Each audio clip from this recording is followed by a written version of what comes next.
ಇಂದಿನ ದಿನಾಂಕ 16/5/2026. ಪ್ರಾರ್ಥ ಮುರಳಿ ಬಾಪ್ದಾದ ಮಧುಬನ. ಮಧುರ ಮಕ್ಕಳೇ, ಸದಾ ನೆನಪಿಟ್ಟುಕೊಳ್ಳಿ, ಬಹಳ ಸಮಯವು ಕಳೆಯಿತು, ಇನ್ನು ಸ್ವಲ್ಪವೇ ಉಳಿದಿದೆ. ಈಗ ಮನೆಗೆ ಹೋಗಬೇಕಾಗಿದೆ. ಆದ್ದರಿಂದ ಈ ಚೀಚಿ ಪ್ರಪಂಚ ಮತ್ತು ಶರೀರವನ್ನು ಮರೆಯಬೇಕಾಗಿದೆ. ಪ್ರಶ್ನೆ: ಯಾವ ನಶೆಯು ನಿರಂತರವಾಗಿದ್ದಾಗ ಸ್ಥಿತಿಯು ಬಹಳ ಫಸ್ಟ್ ಕ್ಲಾಸ್ ಇರುವುದು? ಉತ್ತರ: ನಿರಂತರ ನಶೆ ಇರಲಿ. ಬೆಕ್ಕಿಗೆ ಚೆಲ್ಲಾಟ, ಇಲಿಗೆ ಪ್ರಾಣ ಸಂಕಟ. ನಾವು ನಮ್ಮ ಪ್ರಿಯತಮನ ಜೊತೆ ಪ್ರಿಯತಮನ ಮನೆಗೆ ಹೋಗುತ್ತೇವೆ. ಉಳಿದೆಲ್ಲವೂ ಸಮಾಪ್ತಿಯಾಗುವುದು. ನಾವೀಗ ಈ ಹಳೆಯ ಪೊರೆಯನ್ನು ಬಿಟ್ಟು ಹೊಸದನ್ನು ಧಾರಣೆ ಮಾಡುತ್ತೇವೆ. ಇಡೀ ದಿನ ಈ ಜ್ಞಾನವು ಬುದ್ಧಿಯಲ್ಲಿ ಹನಿಯುತ್ತಿರಲಿ. ಆಗ ಅಪಾರ ಖುಷಿ ಇರುವುದು. ಸ್ಥಿತಿಯು ಫಸ್ಟ್ ಕ್ಲಾಸ್ ಆಗಿಬಿಡುವುದು. ಗೀತೆ: ನನ್ನ ಮನದ ಬಾಗಿಲಲ್ಲಿ ಬಂದವರು ಯಾರು? ಓಂ ಶಾಂತಿ. ಇದನ್ನು ಯಾರು ಹೇಳಿದರು? ಮಕ್ಕಳು ಅತೀಂದ್ರಿಯ ಸುಖಮಯ ಜೀವನದಲ್ಲಿ ಬಂದು ಹೇಳುತ್ತಾರೆ. ಬೇಹದ್ದಿನ ತಂದೆಯು ಬಂದಿದ್ದಾರೆ. ಏತಕ್ಕಾಗಿ? ಈ ಪತಿತ ಪ್ರಪಂಚವನ್ನು ಪರಿವರ್ತನೆ ಮಾಡಿ ಪಾವನ ಪ್ರಪಂಚವನ್ನಾಗಿ ಮಾಡಲು ಬಂದಿದ್ದಾರೆ. ಪಾವನ ಪ್ರಪಂಚವು ಎಷ್ಟು ದೊಡ್ಡದಾಗಿರುವುದು, ಪತಿತ ಪ್ರಪಂಚವು ಎಷ್ಟೊಂದು ದೊಡ್ಡದಾಗಿದೆ. ಇದು ನೀವು ಮಕ್ಕಳ ಬುದ್ಧಿಯಲ್ಲಿ ಬರಬೇಕಾಗಿದೆ. ಇಲ್ಲಿ ಎಷ್ಟು ಕೋಟ್ಯಾಂತರ ಜನಸಂಖ್ಯೆ ಇದೆ. ಇದಕ್ಕೆ ಪತಿತ ಭ್ರಷ್ಟಾಚಾರಿ ಪ್ರಪಂಚವೆಂದು ಹೇಳುತ್ತಾರೆ. ಮಧುರಾತಿ ಮಧುರ ಮಕ್ಕಳಿಗೆ ಇದು ಮನಸ್ಸಿನಲ್ಲಿ ಬರಬೇಕು. ನಮ್ಮ ಹೊಸ ಪ್ರಪಂಚವು ಎಷ್ಟು ಚಿಕ್ಕದಾಗಿರುತ್ತದೆ. ನಾವು ಹೇಗೆ ರಾಜ್ಯ ಮಾಡುತ್ತೇವೆ. ನಮ್ಮ ಭಾರತದಂತಹ ದೇಶವು ಮತ್ಯಾವುದೂ ಇರಲು ಸಾಧ್ಯವಿಲ್ಲ. ಭಾರತವೇ ಸ್ವರ್ಗವಾಗಿತ್ತು. ಅದರಂತಹ ದೇಶವು ಮತ್ಯಾವುದೂ ಇಲ್ಲವೆಂಬುದನ್ನು ಯಾರೂ ತಿಳಿದುಕೊಂಡಿಲ್ಲ. ಈಗ ನಿಮಗೆ ಅರ್ಥವಾಗುತ್ತಿದೆ. ಈ ಭಾರತವು ಈಗ ಏನೂ ಪ್ರಯೋಜನಕ್ಕೆ ಬರುವುದಿಲ್ಲ. ಭಾರತವೇ ಸ್ವರ್ಗವಾಗಿತ್ತು, ಆದರೆ ಈಗ ಇಲ್ಲ. ನಮ್ಮ ಭಾರತವು ಎಲ್ಲದಕ್ಕಿಂತ ಶ್ರೇಷ್ಠವಾಗಿದೆ, ಎಲ್ಲದಕ್ಕಿಂತ ಪ್ರಾಚೀನವಾಗಿದೆ ಎಂಬುದು ಯಾರಿಗೂ ನೆನಪಿಗೆ ಬರುವುದಿಲ್ಲ. ಇದು ನೀವು ಮಕ್ಕಳ ಬುದ್ಧಿಯಲ್ಲಿಯೇ ಬರುತ್ತದೆ.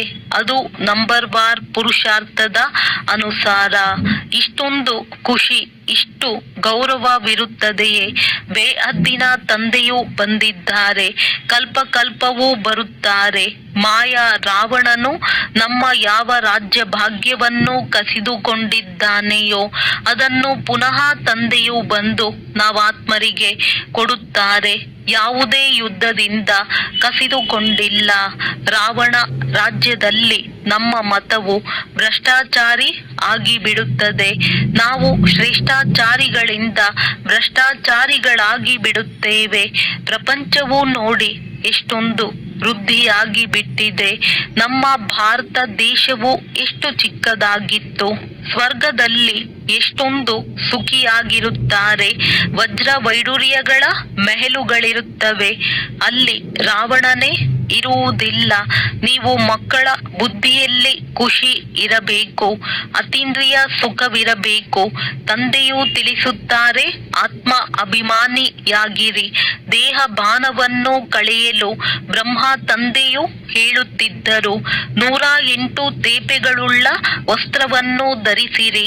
ಬಲೆ ಹಿರಿಯ ವ್ಯಕ್ತಿಗಳೊಂದಿಗೆ, ವಜ್ರ ವ್ಯಾಪಾರಿಗಳೊಂದಿಗೆ ಸಂಬಂಧವಿತ್ತು. ಅಂದ ಮೇಲೆ ಆ ನಶೆಯನ್ನು ಹೇಗೆ ಕಳೆಯುವುದು? ಆದ್ದರಿಂದ ದೇಹಿ ಅಭಿಮಾನಿಯಾಗಬೇಕಾಗಿದೆ. ನಾವಾತ್ಮರಾಗಿದ್ದೇವೆ. ಇದು ಹಳೆಯ ಶರೀರವಾಗಿದೆ. ಇದನ್ನು ಬಿಟ್ಟು ಹೊಸ ಶರೀರವನ್ನು ತೆಗೆದುಕೊಳ್ಳಬೇಕಾಗಿದೆ. ಸರ್ಪವು ಒಂದು ಪೊರೆಯನ್ನು ಬಿಟ್ಟು ಇನ್ನೊಂದನ್ನು ತೆಗೆದುಕೊಳ್ಳುತ್ತದೆ. ಹಾಗೆಯೇ ನಾವು ಸಹ ಈ ಹಳೆಯ ಶರೀರವನ್ನು ಬಿಟ್ಟು ಇನ್ನೊಂದು ಹೊಸ ಶರೀರವನ್ನು ಧಾರಣೆ ಮಾಡುತ್ತೇವೆ ಎಂದು ನೀವು ಮಕ್ಕಳೇ ಬುದ್ಧಿಯಲ್ಲಿ ಜ್ಞಾನವಿದೆ ಅಂದ ಮೇಲೆ ಇಡೀ ದಿನ ನೀವು ಮಕ್ಕಳ ಬುದ್ಧಿಯಲ್ಲಿ ಜ್ಞಾನದ ಚಿಂತನೆ ನಡೆಯುತ್ತಿರಲಿ. ಇದು ಚೀಚಿ ಪ್ರಪಂಚವಾಗಿದೆ. ಇದನ್ನು ನೋಡುತ್ತಿದ್ದರೂ ಸಹ ಬುದ್ಧಿಯಿಂದ ಮರೆಯಬೇಕಾಗಿದೆ. ನಾವೀಗ ಯಾತ್ರೆಯಲ್ಲಿದ್ದೇವೆ. ನಮ್ಮ ಬುದ್ಧಿಯೋಗವು ಮನೆಯ ಕಡೆ ಇದೆ. ಈ ಅಭ್ಯಾಸ ಮಾಡಬೇಕಲ್ಲವೇ? ಈ ಶರೀರವೂ ಸಹ ಹಳೆಯದಾಗಿದೆ, ಪ್ರಪಂಚವೂ ಹಳೆಯದಾಗಿದೆ, ಕೆಲವರಿಗೆ ಸಾಕ್ಷಾತ್ಕಾರವೂ ಆಗಿದೆ. ಈಗ ಈ ದೇಹ ಮತ್ತು ದೇಹದ ಎಲ್ಲ ಸಂಬಂಧಗಳನ್ನು ಬಿಟ್ಟು ಮನೆಗೆ ಹಿಂತಿರುಗಿ ಹೋಗಬೇಕಾಗಿದೆ. ನಾವೀಗ ಹೋಗಬೇಕೆಂದು ಆಂತರ್ಯದಲ್ಲಿ ಬಹಳ ಖುಷಿಯಾಗುತ್ತದೆ ಅಂದಾಗ ಬುದ್ಧಿಯೋಗವನ್ನು ಅಲ್ಲಿ ಜೋಡಿಸಬೇಕಾಗಿದೆ. ಪರಸ್ಪರ ಇದನ್ನೇ ತಿಳಿಸಿರಿ. ಮನ್ಮನಾಭವ ಇದು ಬಹಳ ಶಕ್ತಿಶಾಲಿ ಮಂತ್ರವಾಗಿದೆ. ಬಲೆ ಗೀತೆಯನ್ನು ಅನೇಕರು ಓದುತ್ತಾರೆ, ಆದರೆ ಅರ್ಥವನ್ನು ತಿಳಿದುಕೊಂಡಿಲ್ಲ. ಹೇಗೆ ಅನ್ಯ ಶಾಸ್ತ್ರಗಳನ್ನು ಓದುತ್ತಾರೆಯೋ ಆ ರೀತಿ ಇದನ್ನು ಓದುತ್ತಾರೆ. ಇದು ಯಾರ ಬುದ್ಧಿಯಲ್ಲಿಯೂ ಕುಳಿತುಕೊಳ್ಳುವುದಿಲ್ಲ. ನಾವು ಭವಿಷ್ಯಕ್ಕಾಗಿ ರಾಜಯೋಗವನ್ನು ಕಲಿಯುತ್ತಿದ್ದೇವೆ. ಬಹಳಷ್ಟು ಕಳೆದು ಹೋಯಿತು, ಇನ್ನು ಸ್ವಲ್ಪವೇ ಸಮಯವಿದೆ. ಹೀಗೆ ತಮ್ಮನ್ನು ಖುಷಿಯಲ್ಲಿ ತಂದುಕೊಳ್ಳಬೇಕಾಗಿದೆ. ಇದೆಲ್ಲವೂ ಸಮಾಪ್ತಿಯಾಗಲಿದೆ. ಬೆಕ್ಕಿಗೆ ಚೆಲ್ಲಾಟ, ಇಲಿಗೆ ಪ್ರಾಣ ಸಂಕಟ. ಅರ್ಥಾತ್ ನಾವು ನಮ್ಮ ಪ್ರಿಯತಮನನ್ನು ಅರಿತುಕೊಂಡಿದ್ದೇವೆ. ಎಲ್ಲ ಆತ್ಮರ ತಂದೆಯೂ ಕುಳಿತು ಶಿಕ್ಷಣ ಕೊಡುತ್ತಾರೆ. ಬಲೆ ಸಾಧಾರಣವಾಗಿದ್ದಾರೆ, ಆದರೆ ಶ್ರೇಷ್ಠಾತಿ ಶ್ರೇಷ್ಠರಾಗಿದ್ದಾರೆ. ತಂದೆಯು ಬೇಹದ್ದಿನ ಆಸ್ತಿಯನ್ನು ಕೊಡಲು ಬರುತ್ತಾರೆ, ಕಲ್ಪಕಲ್ಪವೂ ಬರುತ್ತಾರೆ. ಇದಂತೂ ಚೀಚಿ ಪ್ರಪಂಚವಾಗಿದೆ. ಹೀಗೆ ತನ್ನೊಂದಿಗೆ ಮಾತನಾಡಿಕೊಳ್ಳಬೇಕಾಗಿದೆ. ಇದಕ್ಕೆ ವಿಚಾರ ಸಾಗರ ಮಂಥನವೆಂದು ಹೇಳಲಾಗುತ್ತದೆ. ಈ ಶಾಸ್ತ್ರಗಳನ್ನಂತೂ ಜನ್ಮ ಜನ್ಮಾಂತರಗಳಿಂದಲೂ ಓದಿದೆವು. ಈಗ ಅರ್ಥವಾಗಿದೆ. ಭಾರತವಾಸಿಗಳು ಎಷ್ಟು ಜಪ ತಪಗಳನ್ನು ಮಾಡಿದ್ದಾರೆಯೋ ಅಷ್ಟು ಮತ್ಯಾರು ಮಾಡಲಿಲ್ಲ. ಯಾರು ಮೊಟ್ಟ ಮೊದಲು ಬಂದಿರುವರೋ ಅವರೇ ಭಕ್ತಿ ಮಾಡಿದ್ದಾರೆ ಮತ್ತು ಅವರೇ ಜ್ಞಾನ ಯೋಗದಲ್ಲಿ ತೀಕ್ಷ್ಣವಾಗಿ ಮುಂದೆ ಹೋಗುತ್ತಾರೆ. ಏಕೆಂದರೆ ಪುನಃ ಅವರೇ ಮೊಟ್ಟ ಮೊದಲಿಗೆ ಬರಬೇಕಾಗಿದೆ.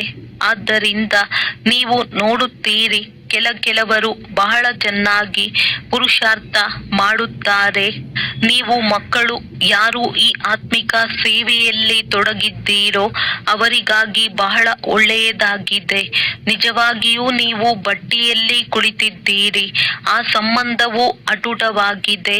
ಮತ್ತು ಯಾರು ಗೃಹಸ್ಥ ವ್ಯವಹಾರದಲ್ಲಿ ಇರುತ್ತಾ ಇದನ್ನು ಕೇಳುತ್ತಾ ಅನ್ಯರಿಗೂ ಹೇಳುತ್ತಾ ಹೋಗುವರೋ ಅವರು ಹಳಬರಿಗಿಂತಲೂ ಮುಂದೆ ಹೋಗುತ್ತಿದ್ದಾರೆ. ಹೊಸದಾಗಿ ಬರುವವರು ಬಹಳ ತೀಕ್ಷ್ಣವಾಗಿ ಮುಂದೆ ಹೋಗುತ್ತಾರೆ. ನೀವು ಪಟ್ಟಿಯನ್ನು ತೆಗೆದರೆ ಅರ್ಥವಾಗುವುದು. ಮೊಟ್ಟ ಮೊದಲು ತಂದೆಯು ನಿಮ್ಮ ಮಾಲೆಯನ್ನು ಮಾಡುತ್ತಿದ್ದರು. ನಂತರ ನೋಡಿದಾಗ ಎಷ್ಟು ಒಳ್ಳೊಳ್ಳೆಯ ಮಕ್ಕಳು 3, 4 ನಂಬರಿನವರೂ ಸಹ ಜ್ಞಾನವನ್ನು ಬಿಟ್ಟು ಹೋದರು, ಪ್ರಜೆಗಳಲ್ಲಿ ಹೊರಟು ಹೋದರು. ಈಗ ನಿಮ್ಮದು ಇದು ವಿದ್ಯಾರ್ಥಿ ಜೀವನವಾಗಿದೆ. ಗೃಹಸ್ಥ ವ್ಯವಹಾರದಲ್ಲಿರುತ್ತಾ ಜೊತೆಗೆ ಈ ಕೋರ್ಸ್ ಅನ್ನು ಓದುತ್ತೀರಿ. ಅನೇಕ ಮಕ್ಕಳು ಡಬಲ್ ಕೋರ್ಸ್ ಅನ್ನು ತೆಗೆದುಕೊಳ್ಳುತ್ತಾರೆ. ಲಿಫ್ಟ್ ಸಿಗುತ್ತದೆ, ನಿಮ್ಮ ಕೋರ್ಸ್ ಆಗಿದೆ. ಗೃಹಸ್ಥ ವ್ಯವಹಾರದಲ್ಲಿರುತ್ತಾ ಇದನ್ನು ಓದುವುದು. ಇದರಲ್ಲಿಯೂ ಕನ್ಯೆಯರು ಬಹಳ ತೀಕ್ಷ್ಣವಾಗಿ ಹೋಗಬೇಕು. ಕನ್ಯೆಯರ ಕಾರಣ ತಂದೆಗೆ ಕನ್ನಯ್ಯ ಅಥವಾ ಗೋಪಾಲ ಎಂಬ ಹೆಸರಿನ ಗಾಯನವಿದೆ. ವಾಸ್ತವದಲ್ಲಿ ಗೋಪರು ಇದ್ದಾರೆ, ಏಕೆಂದರೆ ಪ್ರವೃತ್ತಿ ಮಾರ್ಗವಲ್ಲವೇ. ನೀವು ಸತ್ಯಯುಗದಲ್ಲಿ ದೇವಿ ದೇವತಾ ಧರ್ಮದವರಾಗಿದ್ದೀರಿ. ಈ ಲಕ್ಷ್ಮೀ ನಾರಾಯಣರು ಪ್ರವೃತ್ತಿ ಮಾರ್ಗದಲ್ಲಿ ರಾಜ್ಯಭಾರ ಮಾಡುತ್ತಿದ್ದರು. ನಾವೀಗ ಹೇಗಿದ್ದವರು ಹೇಗಾಗುತ್ತೇವೆ ಎಂದು ನಿಮ್ಮ ಬುದ್ಧಿಯಲ್ಲಿ ಜ್ಞಾನವು ಅನಿಯುತ್ತಿರಬೇಕು. ದೇವತೆಗಳು ಎಷ್ಟು ಶ್ರೇಷ್ಠರಾಗಿದ್ದಾರೆ, ಅವರ ಮುಂದೆ ಹೋಗಿ ಮಹಿಮೆ ಮಾಡುತ್ತಾರೆ. ತಾವು ಸರ್ವಗುಣ ಸಂಪನ್ನರು, 16 ಕಲಾ ಸಂಪೂರ್ಣರು. ನಾವು ಪಾಪಿಗಳು, ಕಪಟಿಗಳಾಗಿದ್ದೇವೆ. ನಾವು ನಿರ್ಗುಣ ಆರನಲ್ಲಿ ಯಾವುದೇ ಗುಣವಿಲ್ಲ. ಇದರಲ್ಲಿ ಭಗವಂತನಿಗೆ ದಯೆ ಬರುವುದಿಲ್ಲ, ಕೃಪೆ ಮಾಡುವುದಿಲ್ಲ. ವಾಸ್ತವದಲ್ಲಿ ದಯೆ ಅಥವಾ ಕೃಪೆಯನ್ನು ತನ್ನ ಮೇಲೆ ತಾನೇ ತೋರಿಸಿಕೊಳ್ಳಬೇಕಾಗಿದೆ, ಏಕೆಂದರೆ ನೀವೇ ದೇವತೆಗಳಾಗಿದ್ದೀರಿ. ಈಗ ತಮ್ಮನ್ನು ನೋಡಿಕೊಳ್ಳಿ, ಹೇಗಾಗಿ ಬಿಟ್ಟಿದ್ದೀರಿ. ಈಗ ಮತ್ತೆ ಪುರುಷಾರ್ಥ ಮಾಡಿ ದೇವತೆಗಳಾಗಿರಿ. ಶ್ಯಾಮನಿಂದ ಸುಂದರರಾಗಲು ಪುರುಷಾರ್ಥ ಮಾಡಬೇಕಾಗಿದೆ. ಇದಂತೂ ಭಕ್ತಿ ಮಾರ್ಗದಲ್ಲಿ ಹೇಳುತ್ತಾರೆ. ನಾವು ಸತ್ತು ಹೋಗುತ್ತಿದ್ದೆವು. ಇಂಥವರ ಕೃಪೆಯಿಂದ, ಇಂಥವರ ಆಶೀರ್ವಾದದಿಂದ ಪಾರಾದೆವು ಎಂದು ಮಹಾತ್ಮ ಮೊದಲಾದವರ ಕೈ ಹಿಡಿದುಕೊಂಡು ತಮ್ಮ ಆಶೀರ್ವಾದ ಬೇಕೆಂದು ಹೇಳುತ್ತಾರೆ. ಇಲ್ಲಂತೂ ಇದು ವಿದ್ಯೆಯಾಗಿದೆ, ಕೃಪೆ ಇತ್ಯಾದಿಗಳ ಮಾತಿಲ್ಲ. ಮನ್ಮನಾಭವದ ಅರ್ಥವಿದೆಯಲ್ಲವೇ? ಮಂತ್ರಗಳನ್ನು ಬಹಳಷ್ಟು ತಿಳಿಸುತ್ತಾರೆ, ಅನೇಕ ಪ್ರಕಾರದ ಹಠಯೋಗಗಳನ್ನು ಕಲಿಸುತ್ತಾರೆ. ಪ್ರತಿಯೊಬ್ಬರ ಶಿಕ್ಷಣವು ವಿಭಿನ್ನವಾಗಿರುತ್ತದೆ. ಹಠಯೋಗದ ಮಾದರಿಗಳನ್ನು ನೋಡಬೇಕೆಂದರೆ ಜೈಪುರದ ಮ್ಯೂಸಿಯಂನಲ್ಲಿ ಹೋಗಿ ನೋಡಿರಿ. ಇಲ್ಲಂತೂ ಎಷ್ಟು ಆರಾಮದಿಂದ ಕುಳಿತಿದ್ದೀರಿ. ನಮಗೆ ಪುನಃ ತಂದೆಯು ರಾಜ್ಯ ಭಾಗ್ಯವನ್ನು ಕೊಡುತ್ತಿದ್ದಾರೆಂದು ನಿಮ್ಮ ಬುದ್ಧಿಯಲ್ಲಿದೆ. ಅಲ್ಲಿಯೇ ಅದ್ವೈತ್ಯ ದೇವಿ ದೇವತಾ ಧರ್ಮವಿತ್ತು, ಮತ್ಯಾವುದೇ ಧರ್ಮವಿರಲಿಲ್ಲ. 2 ಕೈಗಳು ಸೇರಿದಾಗಲೇ ಚಪ್ಪಾಳೆ ತಟ್ಟಲು ಸಾಧ್ಯ. ಅರ್ಥಾತ್ ಒಂದು ಧರ್ಮವಿರುವ ಕಾರಣ ಅಲ್ಲಿ ಯಾವುದೇ ಜಗಳ ಕಲಹಗಳಿರುವುದಿಲ್ಲ. ಈಗ ಕಲಿಯುಗವಾಗಿದೆ. ಕಲಿಯುಗವು ಪೂರ್ಣವಾದರೆ ಭಕ್ತಿಯು ಪೂರ್ಣವಾಗುವುದು. ಈಗಂತೂ ಮನುಷ್ಯರ ಸಂಖ್ಯೆಯು ಎಷ್ಟೊಂದು ವೃದ್ಧಿಯಾಗುತ್ತಿರುತ್ತದೆ. ಭಾರತದ ಧರಣಿಯು ಹೆಚ್ಚುವುದಿಲ್ಲ, ಧರಣಿಯು ಅಷ್ಟೇ ಇರುತ್ತದೆ. ಬಾಕಿ ಮನುಷ್ಯರ ಸಂಖ್ಯೆಯು ಹೆಚ್ಚು ಕಡಿಮೆ ಆಗುತ್ತಿರುತ್ತದೆ. ಸತ್ಯಯುಗದಲ್ಲಿ ಇದೇ ಪ್ರಪಂಚವೇ ಇರುವುದು, ಆದರೆ ಅಲ್ಲಿ ಜನಸಂಖ್ಯೆಯು ಬಹಳ ಕಡಿಮೆ ಇರುತ್ತದೆ. ಪ್ರಪಂಚವೇನೂ ಚಿಕ್ಕದಾಗಿ ಬಿಡುವುದಿಲ್ಲ. ಅಂದಾಗ ನಾವು ನಮ್ಮ ಯೋಗ ಬಲದಿಂದ ತಂದೆಯ ಶ್ರೀಮತದಂತೆ ರಾಜ್ಯವನ್ನು ಸ್ಥಾಪನೆ ಮಾಡುತ್ತಿದ್ದೇವೆಂದು ನೀವು ಮಕ್ಕಳಿಗೆ ಬಹಳ ಖುಷಿ ಇರಬೇಕು. ತಂದೆಯು ತಿಳಿಸುತ್ತಾರೆ, ಮಕ್ಕಳೇ, ನನ್ನೊಬ್ಬನನ್ನೇ ನೆನಪು ಮಾಡಿ, ಆಗ ನಿಮ್ಮ ಪಾಪಗಳು ಭಸ್ಮವಾಗುವುದು. ಆತ್ಮದಲ್ಲಿಯೇ ತುಕ್ಕು ಹಿಡಿದಿದೆ ಎಲ್ಲವೇ. ಕೇವಲ ಸತೋ ರಜೋ ತಮೋ ಎಂದು ಹೇಳುತ್ತಾರೆ, ಆದರೆ ಆತ್ಮದಲ್ಲಿಯೇ ಈ ತುಕ್ಕು ಬೀಳುತ್ತದೆ ಎಂದು ತೋರಿಸುವುದಿಲ್ಲ. ಮೊದಲು ಸತೋ ಪ್ರಧಾನರಾಗಿದ್ದಾಗ ಸತ್ಯ ಚಿನ್ನದ ಸಮಾನರಾಗಿದ್ದೀರಿ.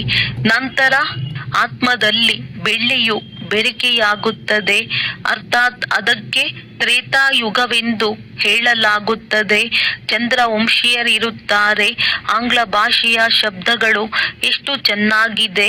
ಗೋಲ್ಡನ್, ಸಿಲ್ವರ್, ಕಾಪರ್ ಮತ್ತು ಐರನ್. ತಂದೆಯು ತಿಳಿಸುತ್ತಾರೆ, ಮಕ್ಕಳೇ, ಆತ್ಮದಲ್ಲಿ ತುಕ್ಕು ಹಿಡಿದಿದೆ, ಅದು ಬಿಡುವುದಾದರೂ ಹೇಗೆ? ಸತೋದಿಂದ ತಮೋ ಆಗಿಬಿಟ್ಟಿದ್ದೀರಿ. ಈಗ ತಮೋದಿಂದ ಸತೋ ಹೇಗಾಗುವುದು? ಇದಕ್ಕಾಗಿ ಗಂಗೆಯಲ್ಲಿ ಸ್ನಾನ ಮಾಡಿದರೆ ಸತೋ ಪ್ರಧಾನವಾಗಿ ಬಿಡುತ್ತೇವೆ ಎಂದು ತಿಳಿದು ಬಿಡುತ್ತಾರೆ. ಆದರೆ ಇದು ಸಾಧ್ಯವಿಲ್ಲ. ಗಂಗಾ ಸ್ನಾನವನ್ನಂತೂ ಪ್ರತಿನಿತ್ಯವೂ ಮಾಡುತ್ತಿರುತ್ತಾರೆ. ಕೆಲವರಂತೂ ನೇಮಿನಾಥರಾಗಿ ಬಿಡುತ್ತಾರೆ. ಕೊಳದಲ್ಲಿಯೂ ಹೋಗಿ ಸ್ನಾನ ಮಾಡುತ್ತಾರೆ. ನಿಮಗೆ ತಂದೆಯು ತಿಳಿಸುತ್ತಾರೆ, ಮಕ್ಕಳೇ, ತಂದೆಯನ್ನು ನೆನಪು ಮಾಡುವ ನಿಯಮವನ್ನಿಟ್ಟುಕೊಳ್ಳಿ. ನೆನಪಿನ ಸ್ನಾನ ಅಥವಾ ಯಾತ್ರೆ ಮಾಡಿ. ತಂದೆಯು ಜ್ಞಾನ ಸ್ನಾನ, ಯೋಗದ ಯಾತ್ರೆಯನ್ನು ಕಲಿಸುತ್ತಾರೆ, ಜ್ಞಾನವನ್ನು ಕೊಡುತ್ತಾರೆ. ಇದರಲ್ಲಿ ಯೋಗದ ಜ್ಞಾನ, ಸೃಷ್ಟಿ ಚಕ್ರದ ಜ್ಞಾನವೂ ಇದೆ. ಬಾಕಿ ಶಾಸ್ತ್ರಗಳ ಜ್ಞಾನವನ್ನು ಅನೇಕರು ತಿಳಿಸುತ್ತಾರೆ. ಯೋಗವನ್ನು ಯಾರೂ ಅರಿತುಕೊಂಡಿಲ್ಲ. ಇದನ್ನು ಹಠಯೋಗವೆಂದು ತಿಳಿದುಕೊಂಡಿದ್ದಾರೆ. ಯೋಗಾಶ್ರಮಗಳು ಬಹಳಷ್ಟಿವೆ. ಮನ್ಮನಾಭವದ ಮಂತ್ರವು ತಂದೆಯ ವಿನಃ ಮತ್ಯಾವ ಮನುಷ್ಯರ ಬಳಿಯೂ ಇಲ್ಲ. ಈಗ 84 ಜನ್ಮಗಳ ಚಕ್ರವು ಪೂರ್ಣವಾಗಿದೆ. ಮತ್ತೆ ಹೊಸ ಪ್ರಪಂಚವಾಗುವುದು. ವೃಕ್ಷದ ವೃದ್ಧಿಯು ಹೇಗಾಗುತ್ತದೆ ಎಂಬುದು ಈಗ ನಿಮ್ಮ ಬುದ್ಧಿಯಲ್ಲಿದೆ. ಈ ರಾಜಧಾನಿಯು ಸ್ಥಾಪನೆಯಾಗುತ್ತಿದೆ. ಎಲ್ಲರೂ ಒಟ್ಟಿಗೆ ಹೋಗುವುದಿಲ್ಲ. ಬ್ರಾಹ್ಮಣರ ವೃಕ್ಷವು ಬಹಳ ದೊಡ್ಡದಾಗುವುದು. ನಂತರ ಕೆಲವರಿಗಾಗಿಯೇ ಹೋಗುವರು. ಪ್ರಜೆಗಳು ತಯಾರಾಗುತ್ತಿರುವರು. ಯಾರಾದರೂ ಜ್ಞಾನವನ್ನು ಸ್ವಲ್ಪ ಕೇಳಿದರೂ ಸಹ ಪ್ರಜೆಗಳಲ್ಲಿ ಬಂದು ಬಿಡುತ್ತಾರೆ. ಸೇವಾ ಕೇಂದ್ರಗಳು ಬಹಳ ವೃದ್ಧಿ ಹೊಂದುತ್ತವೆ. ಎಲ್ಲಿ ನೋಡಿದರಲ್ಲಿ ಪ್ರದರ್ಶನಿಗಳನ್ನು ಇಡುತ್ತಾ ಹೋಗುವರು. ಹೇಗೆ ಮಂದಿರಗಳನ್ನು ಕಟ್ಟಿಸುತ್ತಾ ಹೋಗುವರು, ಹಾಗೆಯೇ ನಿಮ್ಮ ಪ್ರದರ್ಶನಿಗಳೂ ಸಹ ಹಳ್ಳಿಗಳಲ್ಲಿ ಸ್ಥಾಪನೆಯಾಗುತ್ತದೆ. ಮನೆಯಲ್ಲಿ ಪ್ರದರ್ಶನಿಯನ್ನು ಇಡುವರು. ವೃದ್ಧಿಯಾಗುತ್ತಾ ಹೋಗುತ್ತದೆ. ಆದ್ದರಿಂದ ಕೊನೆಗೆ ಈ ಚಿತ್ರಗಳನ್ನು ಮುದ್ರಿಸಬೇಕಾಗುವುದು. ಎಲ್ಲರ ಬಳಿ ತಂದೆಯ ಸಂದೇಶ ತಲುಪುವುದು. ನೀವು ಮಕ್ಕಳು ಬಹಳಷ್ಟು ಸರ್ವಿಸ್ ಮಾಡಬೇಕಾಗಿದೆ. ಈಗಂತೂ ಈ ಪ್ರೊಜೆಕ್ಟರ್ ಪ್ರದರ್ಶನಿಯ ಫ್ಯಾಷನ್ ಬಂದಿದೆ. ಆದ್ದರಿಂದ ಹಳ್ಳಿಗಳಲ್ಲಿ ಇದನ್ನು ತೋರಿಸಿರಿ. ಇದರಿಂದ ಬಹಳ ಚೆನ್ನಾಗಿ ತಿಳಿದುಕೊಳ್ಳುವರು. ಶಿವ ಜಯಂತಿಯ ಗಾಯನವಿದೆ. ಆದರೆ ಶಿವನು ಹೇಗೆ ಬರುವರು ಎಂಬುದು ಯಾರಿಗೂ ತಿಳಿದಿಲ್ಲ. ಶಿವ ಪುರಾಣದಲ್ಲಿ ಈ ಮಾತುಗಳಿಲ್ಲ. ಈ ಮಾತುಗಳನ್ನು ಕೇವಲ ನೀವು ಮಕ್ಕಳೇ ಕೇಳುತ್ತೀರಿ. ಕೇಳುವ ಸಮಯದಲ್ಲಿ ಬಹಳ ಇಷ್ಟವಾಗುತ್ತೆ, ಮತ್ತೆ ಮರೆತು ಹೋಗುತ್ತೀರಿ. ನಿಮ್ಮಲ್ಲಿ ಜ್ಞಾನ ಬಿಂದುಗಳು ಚೆನ್ನಾಗಿ ಧಾರಣೆಯಾಗಿದ್ದಾಗ ಬಹಳ ಚೆನ್ನಾಗಿ ಸರ್ವಿಸ್ ಅನ್ನು ಮಾಡುವಿರಿ. ಆದರೆ ಎಲ್ಲ ಜ್ಞಾನದ ಅಂಶಗಳು ಯಾರಿಗೂ ಧಾರಣೆಯಾಗುವುದಿಲ್ಲ. ಭಾಷಣ ಮಾಡಿ ಬಂದ ನಂತರ ಈ ಅಂಶವನ್ನು ತಿಳಿಸಿದ್ದರೆ ಬಹಳ ಚೆನ್ನಾಗಿರುತ್ತಿತ್ತು ಎಂದು ವಿಚಾರ ಬರುತ್ತದೆ. ಭಾಷಣ ಮಾಡಿದ ನಂತರ ನಾವು ಇವೆಲ್ಲ ಅಂಶಗಳನ್ನು ಸರಿಯಾಗಿ ತಿಳಿಸಿದ್ದೇವೆ ಎಂದು ವಿಚಾರ ಮಾಡುತ್ತಾರೆ. ಈಗಿನ್ನು ಬಹಳಷ್ಟು ಜ್ಞಾನದ ವಿಚಾರಗಳನ್ನು ಮರೆತು ಹೋಗುತ್ತಾರೆ. ಇವೆಲ್ಲವೂ ಜೊತೆ ಬರುವುದಿಲ್ಲ. ಇದು ಕೇವಲ ಈಗಿನ ಸಮಯಕ್ಕಾಗಿ ಮಾತ್ರ. ನಂತರ ಇದೆಲ್ಲವೂ ಸಮಾಪ್ತಿ ಆಗಿ ಬಿಡುವುದು. ಈಗ ಈ ಕಣ್ಣುಗಳಿಂದ ಏನೆಲ್ಲವೂ ನೋಡುತ್ತೀರೋ ಇದು ಸತ್ಯಯುಗದಲ್ಲಿರುವುದಿಲ್ಲ.